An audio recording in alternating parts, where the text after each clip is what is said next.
Well, it looks like we're live. Um, Welcome everyone to our first Facebook Live at Health in Balance and on the Glenora Health Hub page. So we're really excited to be running these sessions with you all, and we really hope that they're going to help you all improve your health in a multitude of ways.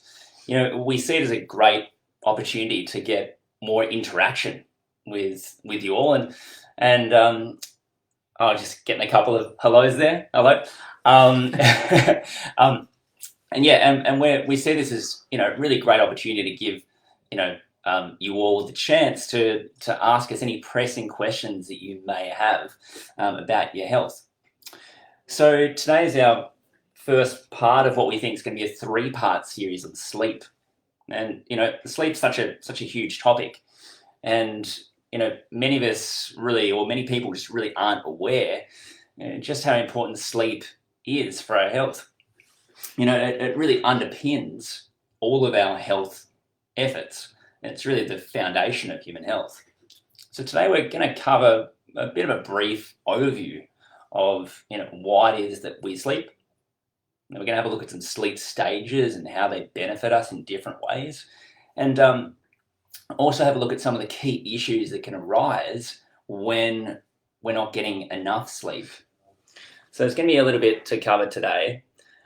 I guess the key learning aim that we have for you to take away from today is that we want you all to be having a bit more of an understanding as to the important reasons why the body needs more sleep, specifically as they apply to you.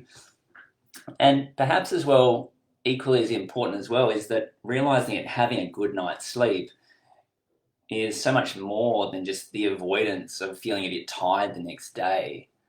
So the next sessions, I guess, after today in the coming weeks, are going to have a look at a few more of the tips and tricks to getting a better sleep. But before we get onto those, whenever we change any of our lifestyle habits, we need to know why it is that we're actually doing it. Yeah, and obviously there's a reason that we all sleep, and some of us, I'm sure, might consider it to be a bit of a nuisance, something that maybe interrupts your daily life. Everyone's really busy, and if we could get a couple of extra hours in the day, then obviously that's going to be a good thing. But then what's the point of spending all of our precious time just lying down with our eyes closed, right? But if you think about sleep from an evolutionary perspective, it makes no sense that over millions and thousands of years that we'd spend a third of our lives not doing something that doesn't have a really vital role to play, not only for our individual health, but for the species as well. So obviously sleep has many, many really important roles to play. And unfortunately, if you try and cheat sleep along the way or cut it out along the way, it's probably going to catch up to you in some way or another. So whether it's in the short term or the long term. Yeah, exactly right. And whether that we'll cross into some of the effects of poor sleep in a second, but it can be even just later that day or in 20 years down the track. So there's lots of different ways that it can catch up with you. This, like I said, is going to be something that we're going to touch on for today and into the future in the future weeks coming up as well. But it's important to know that sleep is really a foundation of health. Whenever we're thinking about health, often, obviously here at Health in Balance, we specialize in exercise. And people often think of lifestyle factors, diet, exercise, and sleep as kind of the three pillars. But probably a more important way to think about it is you've got your diet and your exercise on a foundation of good sleep. And if you're not getting that good quality sleep, then it's going to underpin or undo all that good hard work that you might be putting in other areas of your life as well. Yeah, absolutely. Yeah, for sure. If those foundations aren't strong, I guess the exactly house is going to fall down. Really. Yep, spot on. Yeah, spot on. So when we are well rested and had a good night's sleep, like we just said, it underpins all of our good health efforts. Exercise is going to be more effective. Nutrition is going to be more effective as well. Meditation is going to be more effective. Going to be better able to learn new skills and create better memories, become more emotionally resilient. Something that's really topical at the moment is making sure our immune systems are functioning well, especially with everything going on at the moment. Improving your brain health and reduced risk of cognitive decline and things like that is certainly something that for a lot of people that we see in here is a big something that they're thinking about, I'm sure. Yeah, absolutely. And perhaps most importantly, when we're well rested, it's going to reduce your risk of essentially all chronic illness and chronic disease, and ultimately premature mortality as well, which is obviously important. Yeah, absolutely. And we did actually find a study as well that found that beauty sleep may be a thing as well. So when we're more rested, apparently we're rated as more attractive by other people, which is kind of interesting too. But anyway, a bit more lighthearted approach. But I guess on the contrary as well, we know that when we're sleep deprived, which many of us are at different stages of our lives, our bodies and our brains just struggle to function effectively and optimally. So, we know that when we're not getting enough rest, we know that we fail to fully heal. Our tissues fail to fully heal from any exercise efforts that we participate in. We know that if we're not getting enough rest and we're trying to lose weight, for example, that it's harder to lose weight. And if you do lose any weight, it's more likely that it's going to be the loss of muscle mass rather than the loss of fat tissue, which obviously we want to avoid. Mm-hmm. And we know that as well, Tom touched on a moment ago, we know that when we're not rested enough, we know that our immune systems struggle as well. We know as well that when we're not rested enough, then our bodies are just in a constant state of distress that predisposes to a range of chronic health conditions. From weight gain to diabetes, even to heart disease, cancer, mental illness, and even dementia and cognitive concerns as well. But we'll talk a little bit more about those specifics a little bit later on. Some experts believe that we should be seeing waking hours as low-level brain damage, and that when we sleep, it's neurological sanitation for the brain. So pretty big words. We recognise that sleep is not just simply a loss of consciousness. We know that it's a highly active brain state that's fundamental to our health. Yep. So we know we're talking about sleep, but let's go into and just spend a bit of time just, I guess, breaking down what is sleep and the different kinds of sleep. So there's two different kinds of sleep that are characterized by the types of brain waves that are occurring when you're sleeping as well. So you've got some deeper, slow wave sleep and more shallow, I guess, rapid wave sleep as well. The shallow rapid wave sleep is called rapid eye movement or REM sleep, and it's characterized by, small flickering or fluttering of your eyes underneath your eyelids as you're sleeping, and it's typically a more active sort of stage of sleep. And then the deeper sleep is non-rapid eye movement, so there's much more slower brain waves happening at this point. And across the course of the night, we sort of cycle through these different stages of sleep, beginning with deeper sleep earlier in the night and then transitioning to lighter, more what we call REM or rapid eye movement sleep later in the night as well. And both of these are equally as important. Missing out on one part over the other can be detrimental as well. And we're going to go a bit deeper now into what the two different stages are and what their purposes are. Yep. So if we look at sleep cycles, a full sleep cycle of non-REM sleep and REM sleep lasts about 90 minutes, and we cycle through that. We have multiple cycles every time we sleep. So like Tom said, we do have, these different sleep stages do have different purposes. So starting with non-REM sleep, we know this is when the body and when the brain relaxes fully, which helps to reduce stress, and we know that it's a really healthy stage of sleep for improving your heart health. In this stage, we know that a variety of hormones are released which promote tissue growth and repair, which restores our body. And we know as well that the non-REM sleep stage is really crucial to remembering learned facts and retention of individual memories that come up each day. Whereas we know that the REM sleep, the rapid eye movement sleep, as fluttery brain waves, is when we dream. And we know that when we dream, it helps us to creatively organize all the information that we've taken in during the day. We know that dreams themselves as well appear to take the painful sting out of difficult or even traumatic episodes that we've experienced during the day.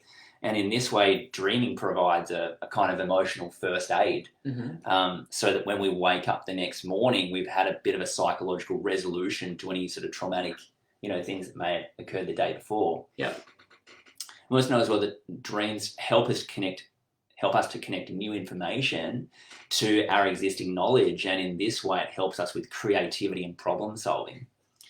And we know as well, this is pretty exciting for us as exercise physiologists too. We get pretty excited about acquiring and learning new skills. We know that the REM sleep phase is really important for learning and getting better at motor skills, so movement. So, for example, we know right now that Jack, one of the EPs here at Health and Balance, is trying to upskill with his guitar. He was telling me a couple of weeks ago he's trying to learn to play the start of "Here Comes the Sun" by the Beatles. So if Jack's trying to play the starting tune of "Here Comes the Sun" at night time, he gets to 9-10 o'clock and he can't quite get that, he then goes to sleep, and it's during the REM stage of sleep that his brain is practicing that part of the song over and over again in kind of fast forward while he's asleep.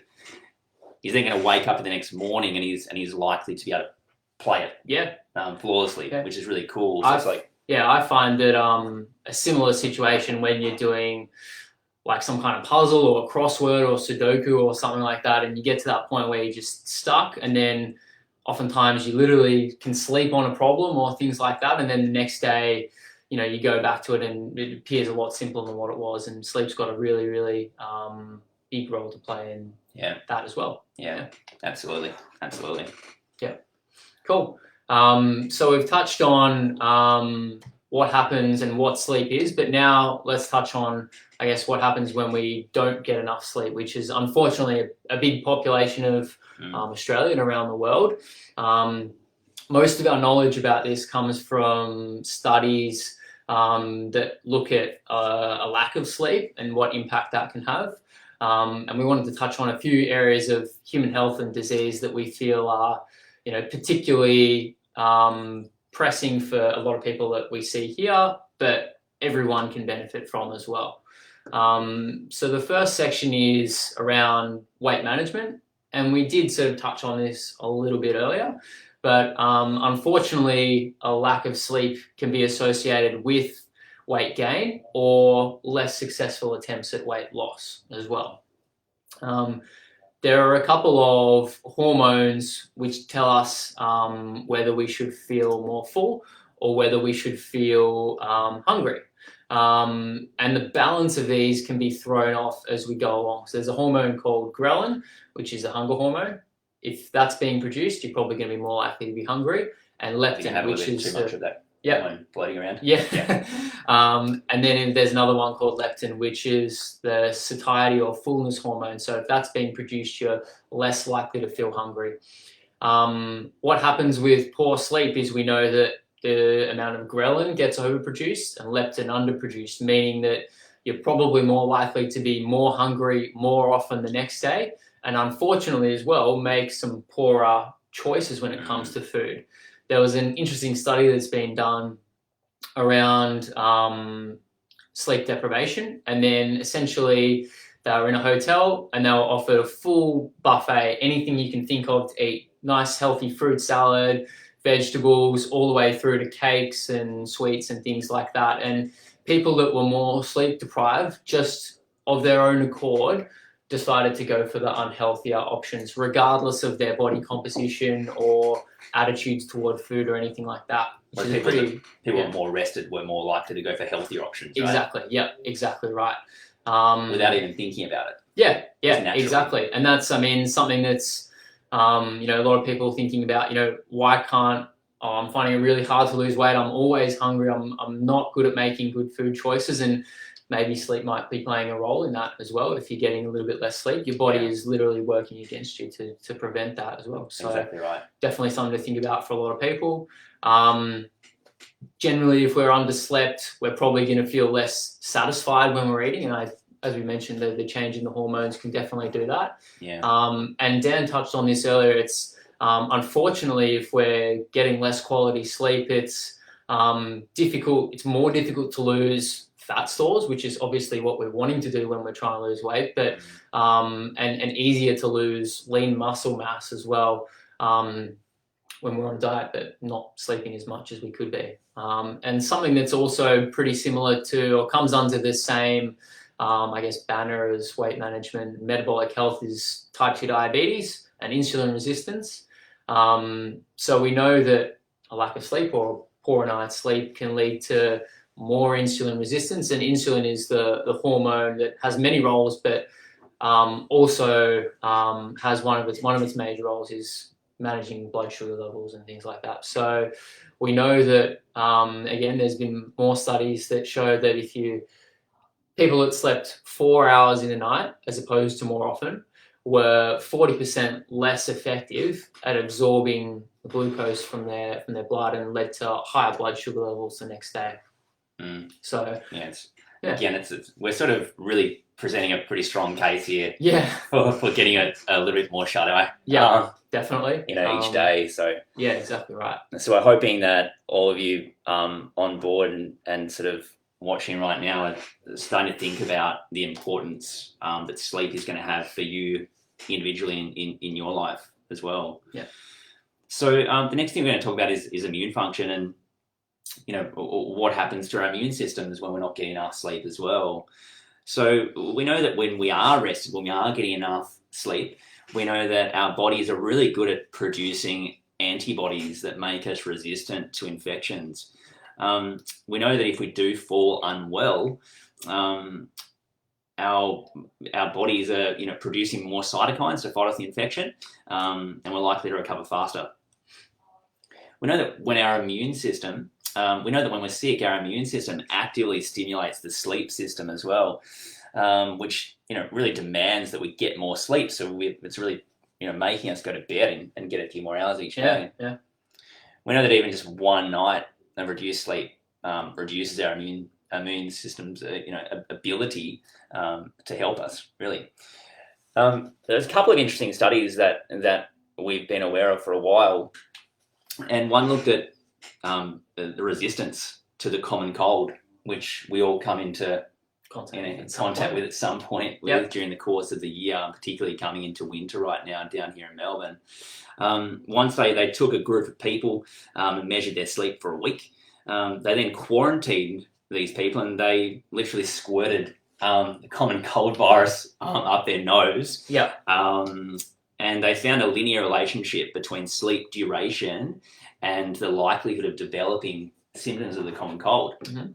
So for those getting an average of 5 hours sleep per night, they had about a 50% infection rate. Yeah. So if you're getting 5 hours sleep per night, 50% of those people, so half of those people are going to develop a cold. Whereas those people getting quite a bit more, if they were getting 7 hours on average per night, they only had an 18% risk of actually developing symptoms of the common cold. Yeah. Okay. We also found, we've also been aware of a pretty cool study looking at the effectiveness of the flu shot as well, which a lot of you may have had already. Probably most, yeah. So we know that the flu shot's only effective if your body reacts to the flu shot by producing antibodies. So we know that sleep profoundly impacts how well the body does this. So in this study, for people only getting 4.5 hours of sleep for the week prior to getting the flu shot, they had a 50% lowered immune response to the flu shot compared to people getting 8 hours per night. So that's even if they were getting full sleep, so 3 weeks of full sleep prior to getting the flu shot, they still just didn't get a full immune response. from that flu shot afterwards. Mm. So we hope that, for those of you that haven't actually had the flu shot yet, we hope this might change some of your behaviours in the lead up to it Possibly. anyway. And we know with everything going on at the moment around the world that immunity is super important, and if people are getting flu shots or those kind of things, then hopefully this outlines just how important getting a good night's sleep, not only once but continually, how important that is as well. Absolutely. Another really important, I guess, factor on our health is cognitive ability, and something that probably worries a lot of people later in life is the onset of dementia, forgetfulness, even Alzheimer's disease as well. And we know that what characterizes this is sort of build-ups of toxic plaques in the brain that are toxic to the neurons, your brain cells, and can cause some destruction as well. This particularly happens, or these are particularly presented, I guess, in the front of your brain, in the frontal lobe there, which is an area associated with the deeper non-REM sleep. And we also know that this stage of sleep, the non-REM sleep, is significantly disrupted in those with Alzheimer's disease and late stage Alzheimer's disease. So more build-up of this toxic plaque can lead to severe deep sleep loss, and therefore the ability to consolidate new memories, which is a pretty typical part of cognitive decline and dementia and that as well. So we did mention that earlier. Yeah. We were talking about the different sleep stages. We talked about this NREM sleep. That was the slow sleep waves. Yep. And we did say earlier that that's really important for retention of individual memories and learning facts. Yep. So people that have dementia and Alzheimer's disease, for example, they struggle to generate these deep sleep waves. They struggle to have deep sleep, and that makes it even harder for them. Yeah. Becomes a bit of a vicious cycle in a way. Yeah. Becomes a bit of a vicious cycle. What actually happens when you do get a good night's sleep and some more of this deeper sleep is there are different cells in your brain called glial cells, which comes from the word glue. Think of them as like what stick your neurons together. And what happens at night when you're sleeping is those cells actually shrink and allow a flow in of cerebrospinal fluid to almost cleanse the brain of the day's metabolic build-up, which can include these toxic plaques that can lead to dementia and Alzheimer's disease. And we know that this is happening. There have done studies in mice populations, but we've seen it in some humans as well.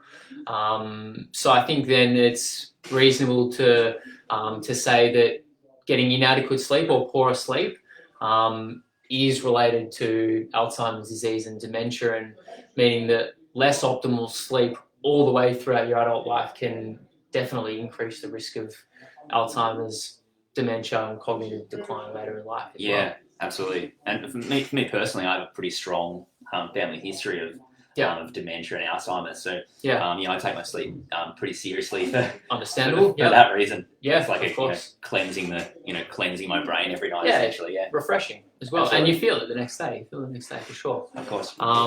Excellent. So one little point, obviously, there's many different factors of health that sleep is going to impact. Cardiovascular health is one thing as well.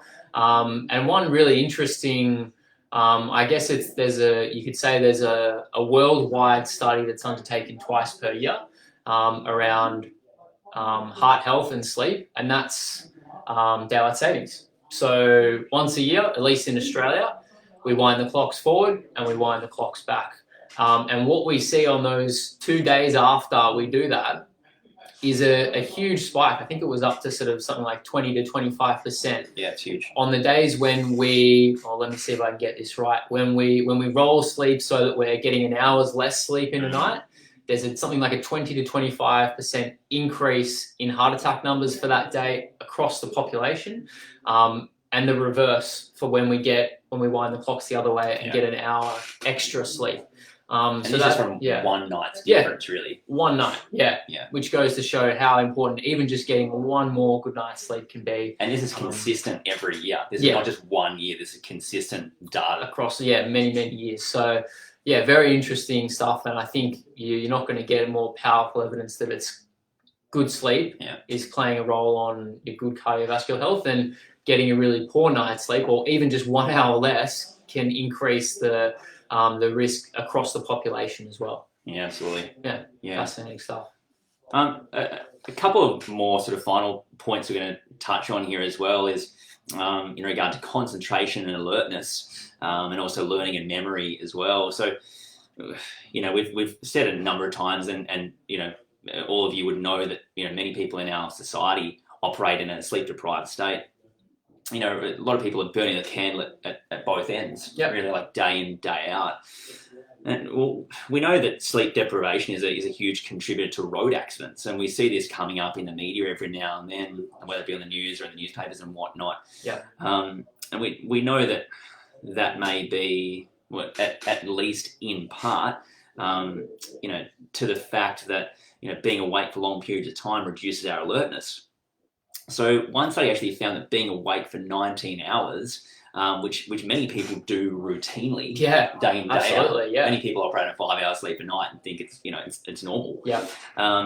So operating on 19 hours during the day without sleep results in the same level of alertness as if you're going to blow 0.05. So if you're on the breathalyzer, so if you're legally drunk, which is a bit worrying. And I can think of even just personally, like if I have an early morning start here and then I'm out for dinner and not driving home until much later in the night, I've probably been awake for 18 or so hours, and you definitely notice the difference. And now that I know about these sort of statistics, it's definitely something I'm trying to avoid, and avoid even getting in cars with people that have been awake for 24 hours and things like that. It's pretty important, and that's the way we did mention earlier on in the discussion that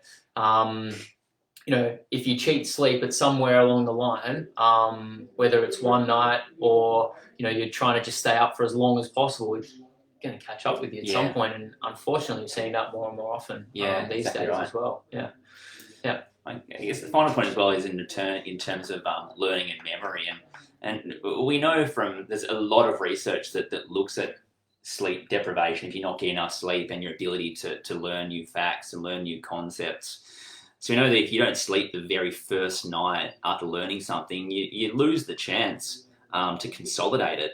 And even if you get lots of catch-up sleep later on, like the day after and the day after that and whatnot, when you learn something new, it's so important to get a good night's rest that same day. And we know as well, just on a side point here as well, on a bit of a tangent, we know as well that alcohol affects this process as well. So we know that if you learn something, so say for example, you're watching a documentary at night time on Netflix, for example, and you're having a couple of wines or a couple of beers, and then you've learnt a couple of cool facts on like an Attenborough doco, for example. You've got some alcohol still in your bloodstream, and you go to bed and you sleep from that state. You're far less likely to wake up the next morning remembering the things you learned from David Attenborough the night before. So bearing that in mind as well, that alcohol does play into this too. I think that kind of learning and memory, particularly relevant for kids as well, and teenagers that maybe not so efficiently studying late into the night and cheating sleep, and then trying to remember those facts and figures for the next day. I mean, they're probably doing themselves. I know I was guilty of this at some point, certainly throughout my university studies, and probably most people are, but you're definitely going to retain those facts better and be more cognitively aware and everything like that the next day with a good night's sleep. So that might be something to think about as well. Yeah, absolutely. We've covered quite a lot of information there. We've got if anyone has any questions, please feel free to write them in. Erica has written a couple of questions up, and a couple of things that Erica's asked, I think, may actually come up in a little bit more detail next week and the week after. But which one should we go for here, Tom? Eric has asked the question of about REM sleep. So she's getting 1 hour of REM sleep a night. Is that enough? And it's not in a big block. Does it matter how long the REM stage is? Well, I guess Tom mentioned earlier when he was talking about REM sleep that as the night goes on, those 90-minute sleep cycles, they change a little bit. So at the very start of the sleep, you're going to be getting a lot of your non-REM sleep and not much of your REM sleep. Mm-hmm. And as the night goes on, as each cycle rolls through, you're going to be progressively getting more and more of that REM sleep. Yeah. So Erica, I wonder if, I'm guessing maybe you've used maybe a sleep tracking app or something like that, perhaps. Yeah, possibly, yeah. And it may be looking at maybe your REM sleep more so at the start of the night rather than the end of the night. So it'd be really good if maybe you can send us, or maybe send Jack through some information. We can probably answer that, question. A bit more detail, yeah. Yep. And another question that's on there is, obviously sleep's important, but is it important when you sleep? Which is definitely something that we're going to touch on in a lot more detail in the next couple of videos about, what good sleep looks like, how we can get better quality sleep, some tips and tricks and things that you can do before you go to bed, and why all that's important as well. So I reckon we'll keep those questions in mind and definitely addressing them in the next 1 or 2 videos that we've got as well. Yeah, that'd be awesome. Yeah. All right, well, if anything, I guess, comes up from here, any further questions that you've got that have come from this Facebook Live, then, feel free to contact us either on the Glen Eira Health Hub group page, or, feel free to give us a call or send us through an email, and we'll get back to you straight away with an answer to those things. Yeah. So we're going to be running this again next Tuesday, same time. And we're going to be looking a little bit more specifically next week, drilling down to a couple more specific areas. So now that we know why you need to sleep and the importance of it, we were looking at exactly how much sleep you need, sleep requirements at different stages of life. I guess. How sleep patterns change over the lifespan too. And I guess some more tips and tricks as how to actually get more sleep. That's the key. That's what everyone probably wants to know is if I'm not getting enough sleep, how can I improve this as we go along? And I'm going to be putting up some shorter little snippet videos as well, with a couple of tips here and there, which we'll dive into a little bit deeper in some of the upcoming Facebook Lives. So exciting stuff to come. Thanks for joining us today. Cool. Yeah. It's been good. I think that's just about it. And see everyone around, and back here same time next week for more interesting discussion on sleep. 1 p.m. next Tuesday. See you then. See you guys. Bye.